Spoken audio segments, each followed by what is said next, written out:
तो व्यूअर्स, आज हम तैयारी कर रहे हैं 9वीं संस्कृत वार्षिक परीक्षा की। तो वार्षिक परीक्षा की संपूर्ण तैयारी इस चैनल पर हम कर रहे हैं और आज हम संस्कृत के ऐसे 2 प्रश्नों को तैयार करेंगे जो कि एग्जाम में आते ही हैं। तो उसमें सबसे पहला प्रश्न है प्रार्थना पत्र लिखने का और प्रश्न इस प्रकार से आता है, स्व प्राचार्यस्य कृते अवकाशार्थम प्रार्थना पत्रम लिखत।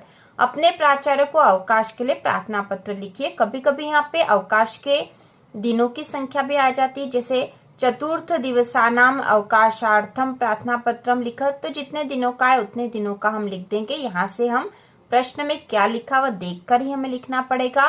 तो लिखने का तरीका इस प्रकार से होगा। तो उत्तर में हम लिखेंगे प्रतिह श्रीमन्तः प्राचार्य महोदयः, प्रति श्रीमन्तः प्राचार्य महोदयः, शासकीय मॉडल विद्यालयः मध्य प्रदेश। इसके बाद विषय, तो विषय हमें प्रश्न में से देखकर लिखना है। ठीक है, यहाँ पर विषय में था अवकाशार्थम प्रार्थना पत्रम, तो हमने यही विषय सीधा लिख लिया ऐसा के ऐसा ही, अवकाशार्थम प्रार्थना पत्रम। प्रश्न में से देखकर ही विषय लिखेंगे। यदि 5 दिवसानाम अवकाशार्थम प्रार्थना पत्रम होगा तो हम वैसा ही लिख देंगे यहाँ 5 दिवसानाम अवकाशार्थम प्रार्थना पत्रम। ठीक है, तो विषय आपको इस प्रश्न में से देखकर लिख लेना है। इसके बाद हम लिखेंगे महोदयः सेवायां सविनयं निवेदनम इदं यद अहम अद्य अकस्मात् ज्वर पीड़ितः अस्मि। सेवा में विनम्र निवेदन है कि मैं आज अचानक से बुखार से पीड़ित हो गया हूँ। अतएव विद्यालयम आगंतुम सर्वथा असमर्थ अस्मि, इसलिए मैं विद्यालय आने में असमर्थ हूँ। कृपया 5 दिवसानाम अवकाशम स्वीकुर्वन्तु, कृपया 5 दिन का अवकाश स्वीकृत कीजिए। तो हमने यहाँ 5 दिवसानाम लिख दिया है।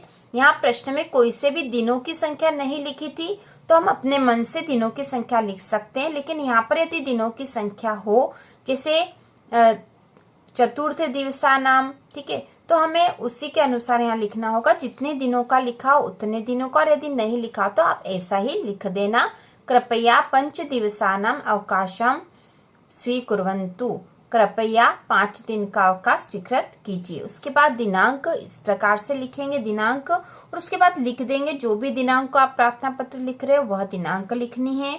उसके बाद नीचे हम लिख देंगे भवदीय शिष्य और अपना नाम, उसके बाद कक्षा 9वीं। फिर से देख लेंगे, प्रतिह श्रीमन्तः प्राचार्य महोदयः, शासकीय मॉडल विद्यालय मध्य प्रदेश, विषय अवकाशार्थम प्रार्थना पत्रम, महोदयः सेवायां सविनयं निवेदनम इदं यद अहम अद्य अकस्मात् ज्वर पीड़ितः अस्मि, अतएव विद्यालयम् आगन्तुं सर्वथा असमर्थः अस्मि। कृपया 5 दिवसानां अवकाशं स्वीकुर्वन्तु। दिनांक भवदीय शिष्यः, अपना नाम और कक्षा 9वीं। तो इस प्रकार से प्रार्थना पत्र हमें लिखना है और इसी प्रकार का प्रार्थना पत्र एग्जाम में आता है। आपको दिनों की संख्या देख लेनी है कितने दिन का प्रार्थना पत्र लिखना, और बाकी इसी प्रकार से हम लिखेंगे प्रार्थना पत्र। के बाद जो एक और प्रश्न है जो कि एग्जाम में आता ही है, वह है स्वपाठ्य पुस्तकात् कंठस्थीकृतं सुभाषित द्वयं लिखत। अपनी पाठ्य पुस्तक से कंठस्थ किए हुए सुभाषित द्वयम मतलब 2 सुभाषित मतलब श्लोक लिखिए।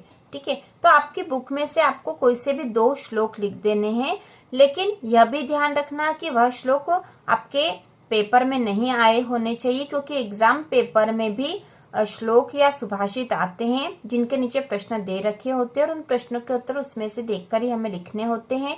तो इस प्रकार के सुभाषित आते हैं तो हमें वो नहीं लिखने। तो यहाँ हम 3 सुभाषित तैयार करेंगे। ठीक है, एग्जाम में 2 सुभाषित आएंगे अथवा में, तो आपको ध्यान रखना कि उसमें जो सुभाषित आ रहा है वह आपको नहीं लिखना है, उसके अलावा 2 लिख देना है। तो हम यहाँ पे 2 और बहुत ही आसान तैयार करेंगे जिससे कि आपको आसानी से याद हो जाए और एग्जाम में आसानी से लिख सको। तो पहला जो है वह है प्रिय वाक्य प्रदानेन सर्वे तुष्यन्ति जन्तवः। प्रिय वाक्य प्रदानेन सर्वे तुष्यन्ति जन्तवः तस्मात् तदेव वक्तव्यम वचने का दरिद्रता। तस्माद तदेव वक्तव्यम वचने का दरिद्रता। तो पहला श्लोक है, प्रिय वाक्य बोलने से सभी जन खुश होते हैं, इसलिए ऐसा ही हमें बोलना चाहिए, मतलब प्रिय वाक्य ही बोलना चाहिए। बोलने में किस प्रकार की दरिद्रता। तो यह श्लोक है पहला। इसके बाद दूसरा हम तैयार करेंगे। तो दूसरा श्लोक या सुभाषित है, व्रतम यत्नेन संरक्षेद वित्तमेपि च याति च। व्रतम यत्नेन संरक्षेद वित्तमेपि च याति च। अक्षिणो वित्ततः क्षीणो व्रतस्तु हतो हतः। व्रतम यत्नेन संरक्षेत वित्तमेपि च याति च। अक्षिणो वित्ततः क्षीणो व्रतस्तु हतो हतः। इसके बाद तीसरा जो श्लोक हम तैयार करेंगे, और आप इनके अलावा भी आपको यदि कोई और दूसरे आसान लग रहे तो वो भी तैयार कर सकते हो। तो तीसरा श्लोक है, गुणा गुणगेषु गुणा भवन्ति। गुणा गुणगेषु गुणा भवन्ति ते निर्गुणं प्राप्य भवन्ति दोषाः। आस्वाद्य तोयाः प्रवहन्ति नद्यः। समुद्रमासाद्य भवन्त्यपेयाः। गुणा गुणगेषु गुणा भवन्ति, उसका अर्थ भी हम देख लेते हैं। गुण जो है गुणी व्यक्ति के पास होंगे तो ही वो गुण कहलाते हैं। ठीक है, यदि कोई समझदार व्यक्ति और उसके अंदर किसी प्रकार का कौशल या गुण है तो ही वह गुण कहलाएगा।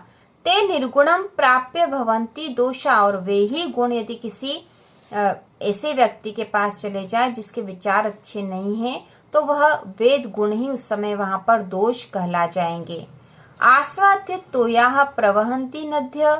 नदी का पानी जो है पीने लायक होता है। ठीक है, नदी का पानी तो ऐसा होता है कि जिसको सभी जन पी लेते हैं। आस्वाद्य तोयाः प्रवहन्ति नद्य, नदी में तो पीने लायक पानी ही बह रहा है। समुद्रमासाद्य भवन्त्यपेयाः, लेकिन वही पानी जब समुद्र में चला जाता हो तो पीने योग्य नहीं रहता है। इसी प्रकार गुण यदि किसी अच्छे व्यक्ति या समझदार के पास होंगे तो ही वह गुण कहलाएंगे, और वही गुण यदि किसी निर्गुणी व्यक्ति के पास पहुंच जाएंगे तो वही दोष कहलाएंगे। जिस प्रकार नदी का पानी पीने योग्य होता है, लेकिन वही नदी का पानी जब समुद्र में मिल जाता है तो वह पीने योग्य नहीं रह जाता है। तो इस प्रकार से 3 श्लोक आपको याद कर लेने हैं, और एग्जाम में 2 श्लोक लिखने के लिए आते हैं, लेकिन एग्जाम में श्लोक पेपर में भी आते हैं तो हमें उनको देखकर उनको उस प्रकार के श्लोक छोड़कर हमें दूसरे श्लोक लिखने होंगे। तो आपको कम से कम 3 श्लोक तो याद कर लेने चाहिए, और प्रार्थना पत्र जो कि एग्जाम में आता ही है। इसके बाद हम संस्कृत के महत्वपूर्ण प्रश्न भी देखने वाले हैं। तो इसी प्रकार के और वीडियो देखने के लिए चैनल को सब्सक्राइब कीजिए।